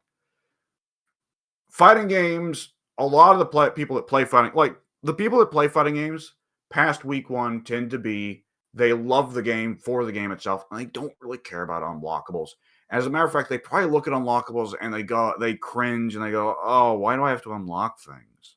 I don't want to unlock things. I just want to play the game." Right? Yeah. But those people are not the people that pay loads of money for the game.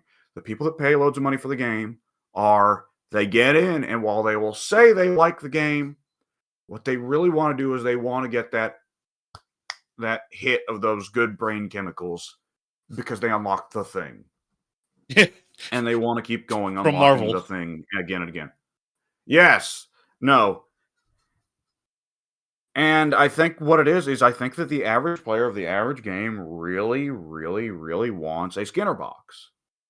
They want to be the mouse in the box.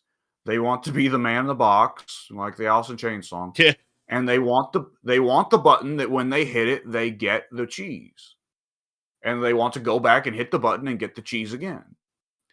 And they don't want to hit the button because they are like, oh man, if I hit the button from this angle, then I pick up this new tech where the button does like this. And they don't care about the cheese. And there's a big mound of cheese building up in the background because they don't even eat the cheese. The cheese is unlocking because they like hitting the button. Hitting the button is the game in and of itself. No, that's a very small set of mice right there. Yeah. Most of them are hitting it because they want the cheese. I mean, I'd also say that, and they may not even like cheese, but they like that the thing that pressing the button opens up a slot and a cheese comes in. They're like, hey, I got a cheese. I earned this by pressing the button. What a badass I am. Yeah, I have two things to add to this. One of them is that, like, on one hand, I would argue, but on the other hand, gacha games are so fucking popular, and that's literally all of their monetization. Yeah. Just genuinely 100% all their monetization is that. But also, oh fuck, what was the other point I was gonna make? Shit. Yeah. Fuck.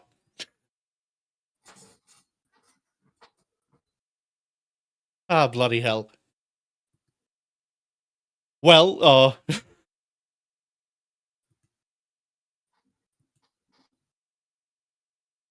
My God. it was something about the unlockables, the concept of unlockables, but what the fuck was it?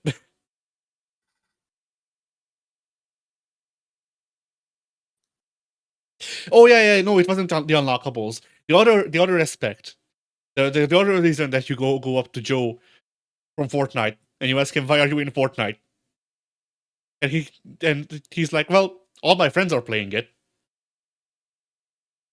That is a major element of it. That is true. Because Street Fighter 6 has done very good numbers. And part of that comes down to Street Fighter 6 is a really good game. And another part of that comes down to Street Fighter 6 has a lot of single player content. Yeah. But I think another part of that comes down to popularity leads to popularity. And in our friend circle, this is generally not the case, so we tend to forget it. Because generally our friend circle is a bunch of very cynical, misanthropic people for whom the rule of overexposure is very important. So if something gets very popular within our group, we tend to not go, oh shit, I'm missing out, I need to get in. Most of our group goes, if it's this popular, it has to be bad, and the people who play it must be stupid. And granted, we're right a lot of the time, but nonetheless, for a lot of people, it is going to be, oh shit, I logged on to Twitch and Moist Critical played Street Fighter 6 for an hour or two. Or who's the guy that's always interviewing rappers? I don't fucking know. FD Signifier, maybe? How does it look? He had Kevin Hart on his show at one point. That doesn't help me. Oh, fuck, I don't know. But he's a guy. And I don't think he's a political commentator. Because if he was, by now my sister would have informed me about him. But either which way, oh shit, big Twitch streamer played it. Oh shit, my buddy Carl played it. I should get in because I don't want to miss out. And that's going to be a lot of what keeps Fortnite going, is because Fortnite has always got Joe Bro fucking down the row on Twitch going, yo, hey, look at the new release they got. Oh, hey, look, winner, winner, chicken dinner. No, wait, that's PUBG. Oh, fuck it, who cares? Yeah. Same thing, but different. So that would, I would say, generally be a thing with fighting games. And that goes on with fighting games where we will see a fighting game that is generally presenting a good product and it doesn't end up being a success. And part of it is just because popularity creates popularity. There wasn't people who are getting big into this. And sometimes a really tiny product that wasn't really offering that great of a service, that special of a service, nonetheless hits the fucking populace like crack cocaine hit in the 90s because a random Twitch guy was like, I don't know what to stream. I'm just going to pick a random indie game. And lo and behold, Among Us took the world by storm during COVID because a random Twitch streamer was like, I'm just going to play this random indie game because fuck it. Yeah. So for some fighting games, I think it really is waiting on just that. I mean, Strive. I think Strive had a variety of things that went right for it. And while I'm sure Arxis marketing will prefer to market all up to just simply the game being simplified, a lot went right for Strive that was, it came up after Dragon Ball Fighter Z. Fighter Z, while not simplified, Fighter Z was a huge hit because Dragon Ball sells. People buy shit with Dragon Ball on it. You throw Goku on something, it sells. People love fucking Goku. Yeah. They also love to fuck Goku. Probably. And on top of that, Guilty Gear hit, and with other crowds, Guilty Gear hit with, like, Guilty Gear Guilty Gear was a hit already. Strive was a hit already at launch. Then it really hit with Season 2 because, hey, Bridget and Testament are coming. And also, Bridget and Testament are coming. Yeah. Because you're browsing Rule 34. Dude, even just through my regular feeds, you don't want to know the amount of softcore Bridget porn I've seen. Yeah. Yeah. Bridget, I had heard, like fucking years and years ago now, I had heard back when Guilty Gear Ixard was the new kid on the block, I had heard people talk about, oh yeah, Bridget, hey, everyone goes to that experience of thinking Bridget's hot, but then, oh, it's a guy, oh. That was back then. Yeah. When femboys were not the raging thing for the social media people and for the porn addicts. Yeah. And I'm sure that a good chunk of Strive's popularity also boiled down to streamers getting in on it. Because that shit did happen.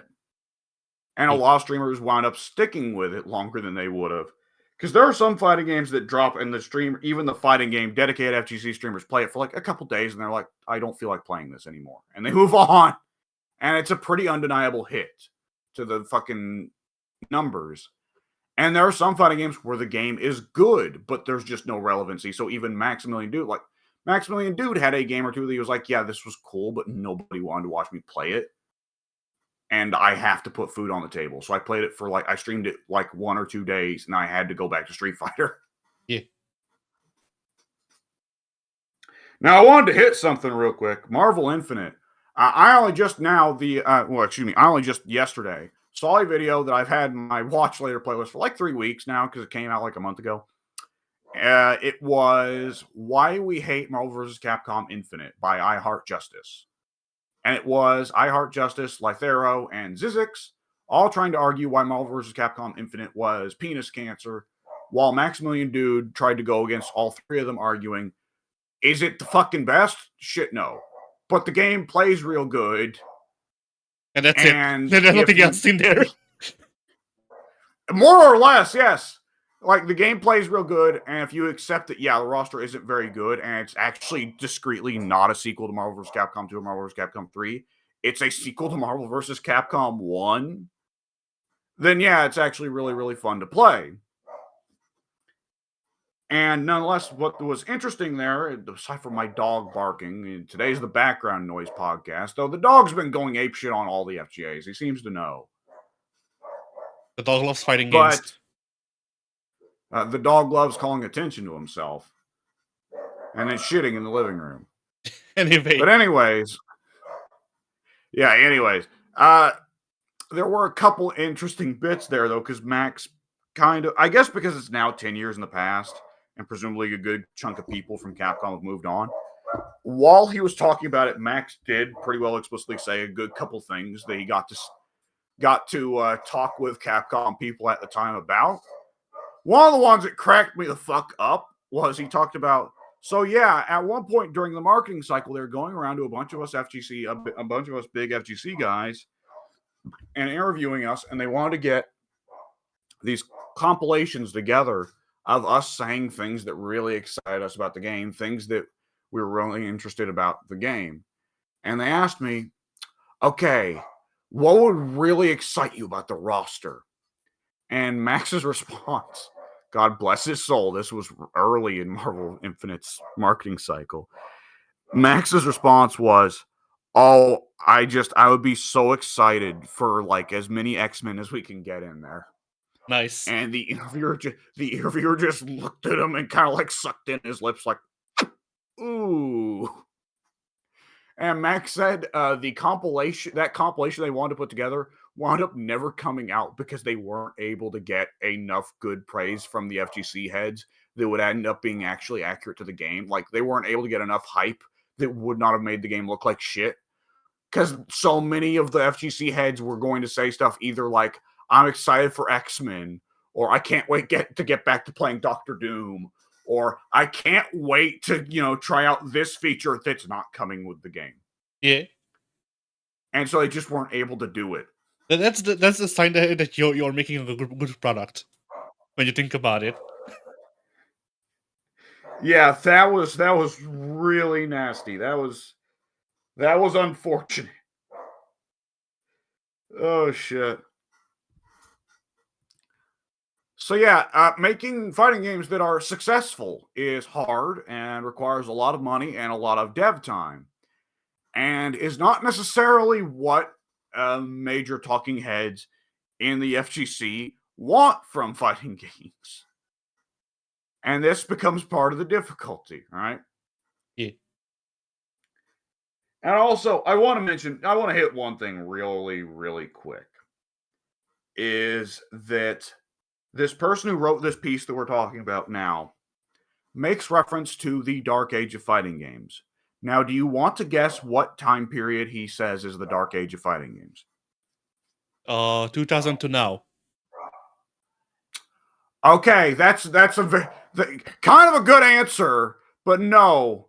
Even though I think it would be the logical answer to say 2000 to 2008, the Dark Age, he said, was about 2014 to 2019. Or roughly about like whenever Ultra Street Fighter 4 dropped to, I guess, whenever Fighter Z dropped. That would be when you describe the Dark Age. The Dark Age was ended by Fighter Z coming to an end, coming out. And he did say, that's a now, take. Granted, Mortal Kombat X, yeah, that's a take. And he said, now, granted, Mortal Kombat X and Tekken 7 came out in this time period, and they did sell.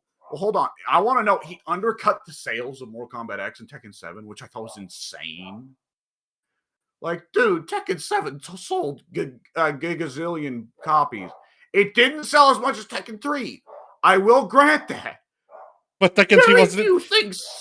Yeah. Tekken 3 was like one of the greatest selling games of all time. I mean, dude, Tekken 3 wasn't a sales success. Tekken 3 was a console success. Tekken 3 was selling consoles. People were buying PlayStations just to play Tekken 3. That's not gonna happen again. Ever. Your grandma has a copy of Tekken 3. Not true, but close. Yeah, well, obviously not your specific grandma. I'm well aware of what the situation was there. But anyways, like he was saying, oh, well, it was still a Dark Age because it wasn't so. And he was saying, like, yes, a lot of people like Mortal Kombat X and Tekken 7. They came out in this time period. Yes, they were fairly popular. But they didn't sell as much as Tekken 3. It's like, dude, come on. Come the fuck on. I mean, if you want to hear my hot take in regards to this topic, there was no Dark Age. There's IP Dark Ages. There's dimensional Dark Ages. That's a way to put it. No. I see. Because Yeah. 2000 to 2008 was the 2D Dark Age. Because it was pretty well only Guilty Gear getting to play. But for 3D fighters, they were like, yeah, I mean, hey, this isn't selling Tekken 3 numbers, but hey, we're still having a good time. We still got Soul Calibur 2, Soul Calibur 3. We still got Tekken 5. We Yeah. still got Dead or Alive 3, Dead or Alive 4. Fuck it, Mortal Kombat's gone 3D. It's not good. It's quite bad, but Mortal Kombat's gone 3D. Fuck it. Yeah. Virtual Fighter 4. But see, you know, The 2D fighters, they were getting shit on at that time, but 3D fighter players, they were eating from 2000 to 2008. See, I would even disagree with that because, like, that is true, but I think it's genuinely the most apt to say that there's dark ages that series go through more so than there is any like linchpin. Everything is fucked right now because, like, Yeah, or like if you want to keep it like genre specific, then you can at most make it more vigor so that it hits the entire subgenre of that game. But you can't really say, oh, we were in a fighting games dark age, because if you want to be like that, then we've genuinely been in a fighting games dark age since like fucking 98.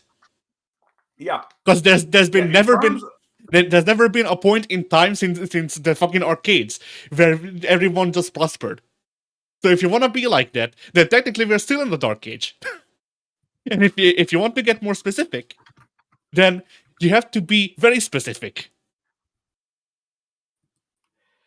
Yeah, like this is another one of those things that informs me like, okay, when it is fighting games have to not just be able to keep up with, the moderate, like, okay, I say moderate success, even though they bring in good money.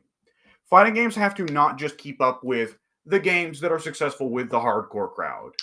Your Resident Evils, your Devil May Cries, your Monhuns. I'm trying not to list off fucking Capcom franchises here, but I can't think of any non-Capcom franchises here. Your Silent Hill in the last couple of years, question mark. These games that make their budget back and have the developer saying, yep, we're very happy with this. We want to keep making more of these. If you are coming at things from the perspective of, I'm not happy with that, I need my genre that I'm playing to be competitive with Fortnite.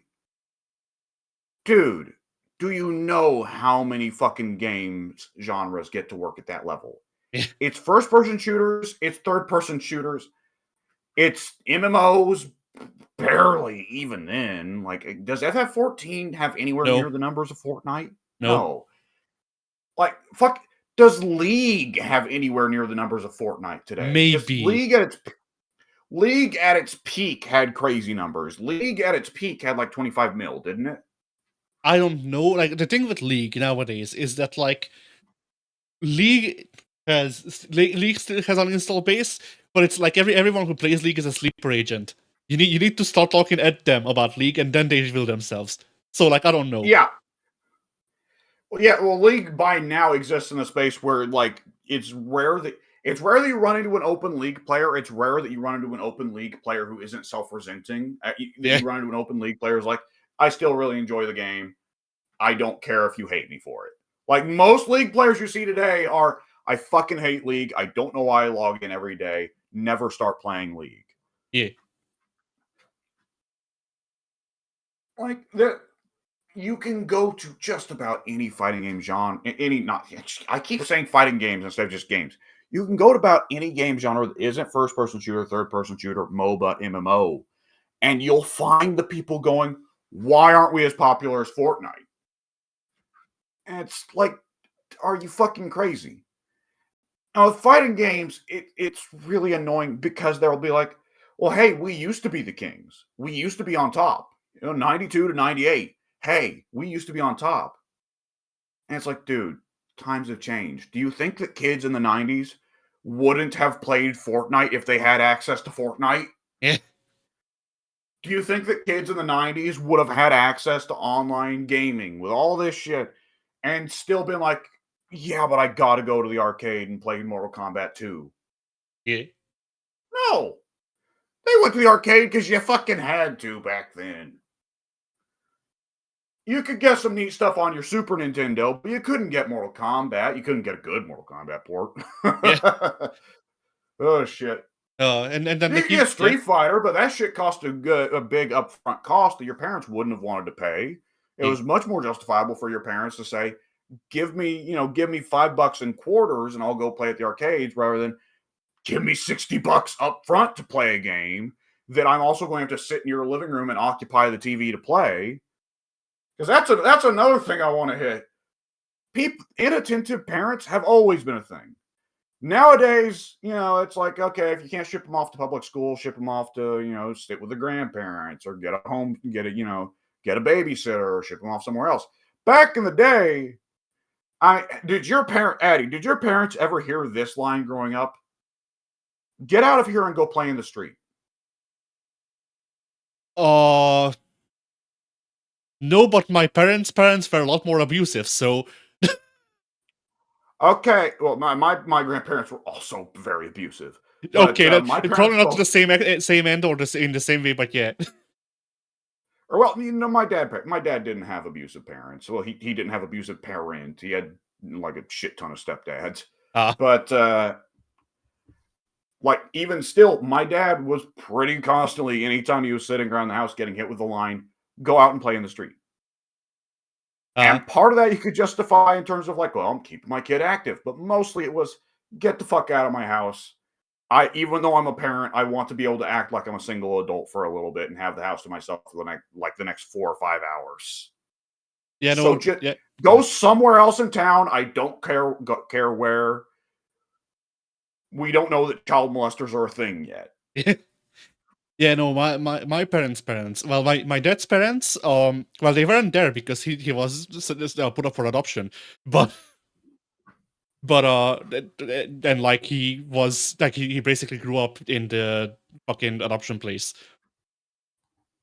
and then and also he doesn't remember this because it's trauma.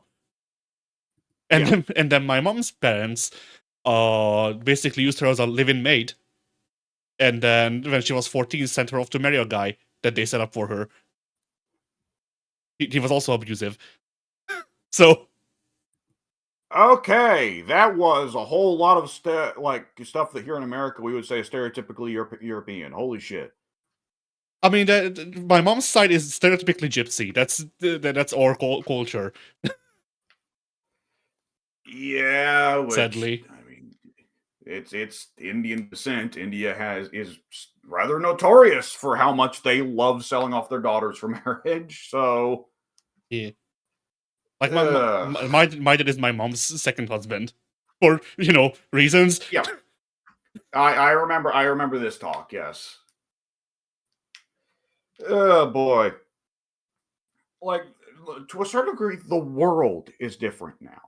Yeah, Fighting games are never going to again hit the peak numbers they did from 92 to 98. It's just not happening. yeah, The sooner that you accept that, and I don't mean you in specific, Addy, I mean yeah. you The, as in the general. general, waving hands in the air, the sooner you accept that and choose to enjoy the games and want them to have enough success that the developers can put food on the table and want to make more.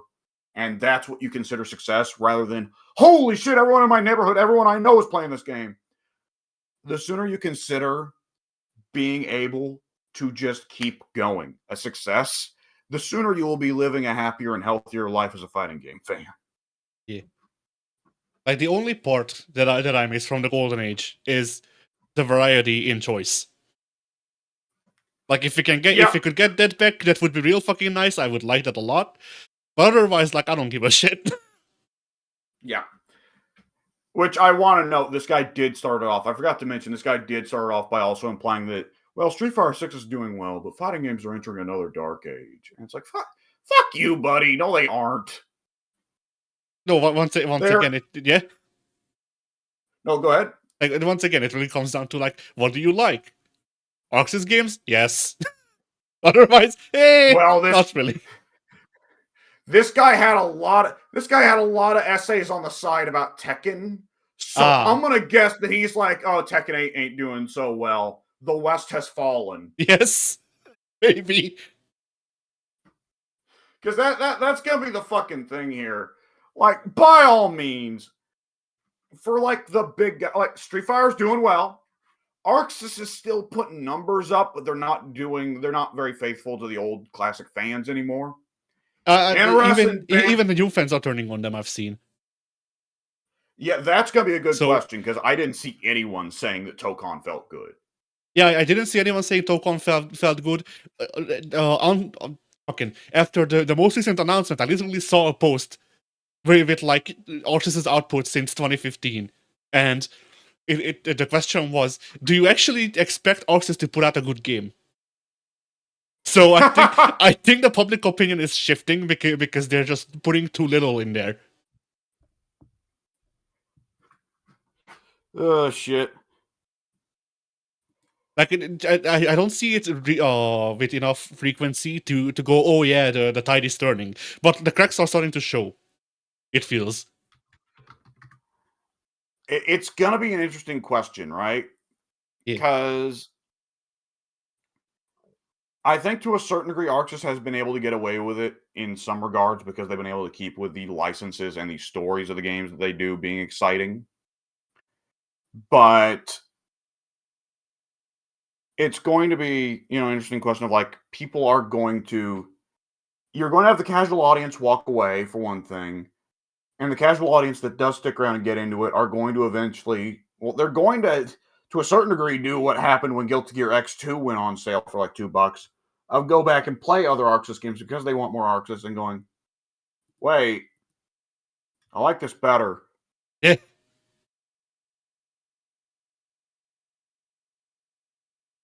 So yeah, like that's the thing of like, yeah. If you're a Tekken player, I mean, I don't know. I don't play Tekken 8. Tekken might be in a dark age, maybe.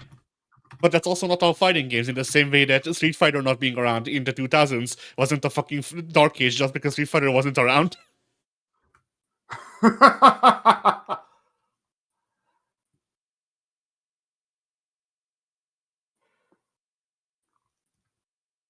Ugh, shit. Like, I don't know. I like a couple of IPs. I like varied genres.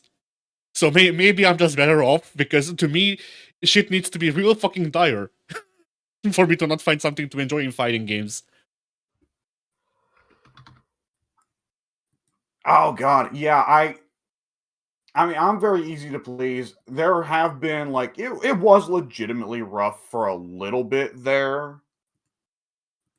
Of like, okay, Mortal Kombat and Tekken are both doing all right. I'm not super happy about Tekken, but it's doing all right. But like, ooh, there was not anything coming out Guilty Gear wise, and also Street Fighter 5 is the only Street Fighter of choice for the minute, and it's like, ugh.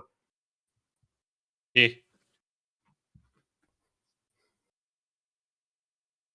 Yeah, I mean, there's movements where it becomes a problem, but I mean, just like generally, if there is an actual like meaningful choice, like that's also why I'm such a big part of complaining about fucking trend following. Is because if everyone does the same thing, then I have no choice. If I don't like the thing that is presented to me by one thing, then I will not like anything that's coming out because that's all things. Yeah. Like that's why I keep coming back to the thing of variety. Variety needs to be had because not everyone likes the same thing generally. Yeah. And yeah, that was missing from fighting games. It might still be missing from fighting games. It's hard to tell because game dev times, like games take 18 years to develop now. So it's hard to get a gauge on the movement when we technically just entered a new like wave of fighting games.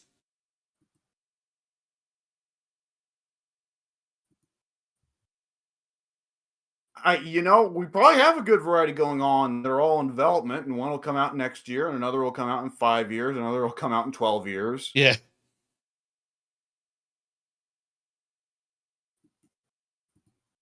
The Cannon brothers, they'll come out with something in Yeah, 2054. They'll make Rising Blunder a reality.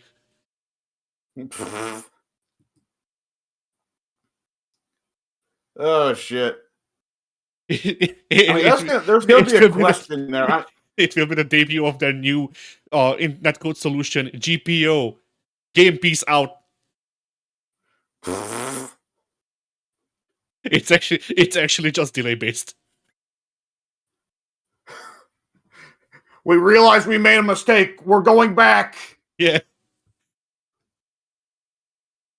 You were saying? Oh shit! Some part of me is still laughing at Brian Pillman Jr. saying "Riot Game." Yeah. Oh, so sadly it's not true though, because they have 2 game. Yeah.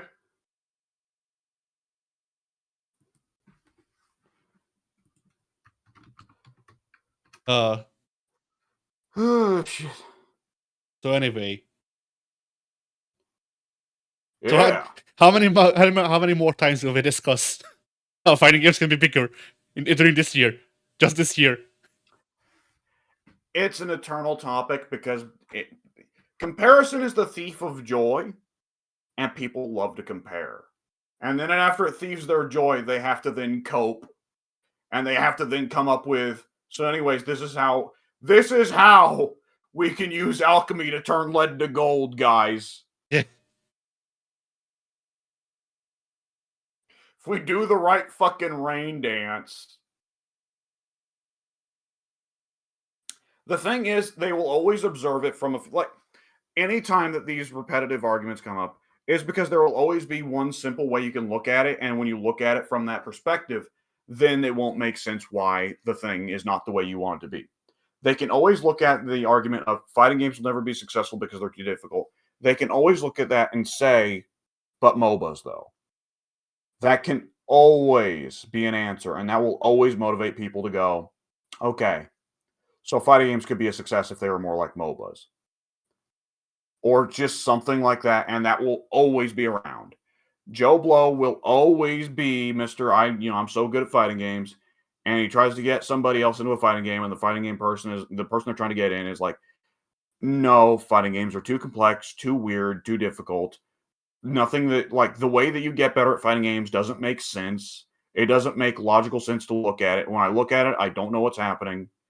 And then they log into League or Dota or Deadlock, and that makes the fighting game person do the old Jackie Chan, hands up in the air, confused. What the fuck? Yeah. Because the fighting game player looks at League or Dota or Deadlock and immediately looks at it and goes, okay, show me the tech, show me the numbers. And they go, oh, holy shit, this tech and this numbers is mad complex. Overlooking the fact that people get in on MOBAs because they like the characters, that the MOBAs are going to show off their roster more readily than fighting games do. And B, person looks at MOBAs and does not look at numbers. The numbers are there. The numbers are how you succeed. But person looks at MOBA and does not look at numbers. They look at, oh, this character throws a fireball. Oh, this character teleports. Oh, this character swings their sword in a circle around them. And they just go from there and they're like, yeah, that's what's different. Yeah. And this is part of why Street Fighter hits harder for the casual audience than other fighting games. Because Street Fighter is a lot more likely to have very plain, simple, upfront, major differences between characters. Yeah. It doesn't take a lot of work for a casual player. Even Ryu and Guile, who, if you only watched and did not have hands on the controls, if you only watched them, you'd be like, these are very similar characters. Their moveset is, I throw a fireball, I can jump and hit at the same time with a big anti-air move that'll hit you if you're above me. But if you play them, you're like, oh, these are very different because Ryu, makes a motion with the stick and Guile has to sit still. Guile has to do weird shit where I hold the stick and I walk backwards because every new player doesn't understand with Guile, you should be crouching to charge. So they charge Sonic Boom by walking backwards. Yeah. And they figure it out pretty quickly. Comparative to Mortal Kombat, which doesn't have major input differences between characters, or Arxis games where characters have huge move sets, and that often results in a lot of characters actually sharing decent chunks of their move set, or KOF, where again characters have huge move sets, and what's really the difference between Terry and Iori? They have very similar looking tool sets, and you and I know the differences between Terry and Iori but let's assume that we didn't know. They can look pretty similar. It's like, well, they both got power wave. They both got this move where they go up in the air. They both got a move where they rush forward and go after you. These look like the same dude. Except one's a twink. See, like, I would argue not really, because, like, what's Iori's move where he rushes towards you? Made him measure? The one where he runs up and he brings you down to the ground, presses you down to Yeah. the ground, and blasts your face with fire. Yeah, that made him measure, but not the super. I don't know what the fucking name of that move is, but yeah, like to me the difference there is obvious, because Terry puts his hand out and Iori doesn't. Like, you're not gonna look at it simplified to the point of like, oh, it's an advancing special. If you're some new guy, you're gonna look at it and go, Terry jumps up you with his fist out and Iori doesn't. So they have at least that makes them different. I suppose they might look at it from that way, from the like cosmetic perspective, but I just figure most of them are just gonna go like, yeah, really, they're both just moving forward and hitting you. Not really. Like, you know, it depends, because if they see both moves get blocked, then they might do that. But if they see both moves hit, then they'll, like, you know, it does come down to the cosmetics of, well, yes, the move you're talking about is a hit grab, so it's technically a grab, and that makes it different. But if you just look at it, then obviously the major difference is that when Terry does fucking Burn-Knuckle, then he punches you in the jaw and you fly away. And when Iori does his running attack, then he puts you in the ground and blows you up. So I guess so.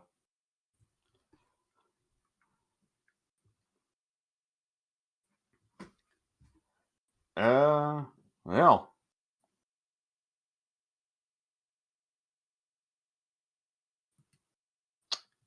I'm not sure what else to say then. me neither. I guess fighting games were. I guess they were.